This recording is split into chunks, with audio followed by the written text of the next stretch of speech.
Hi there, Ana Paul Hurtado here. In this video, let's talk about DAX. Stay tuned.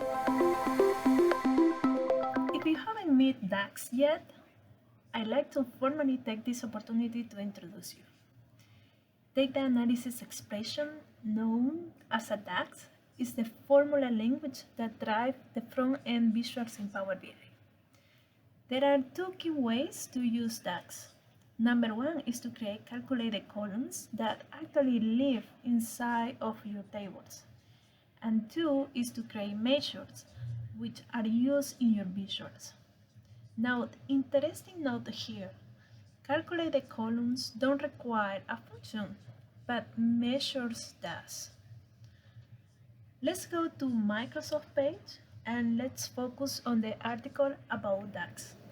All right. This is the Microsoft articles that give you a quick and easy introduction on how you can use data analysis expressions. Also give you an introduction why DAX is important in Power BI. And I love this section, the prerequisites.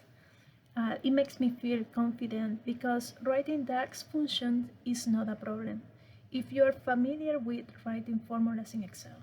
But even if you don't have any experience with formulas in Excel, learning the syntax of DAX is easy. Also, it encourages to learn by doing, and that's my recommendation. Use Power BI every day. Nothing beats on the job experience and hands-on practice with Power BI.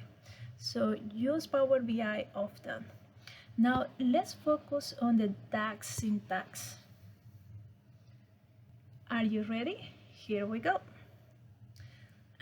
So we're gonna use this example that the article is providing, and we are gonna break it down into its part. And starting from the left, you have the 8th part, and this is the first component. Of course, is the measure name, and you can define the name of your measure having spaces. It's okay. Next is the equal operator, and we will cover Power BI operators in the following videos, so stay tuned.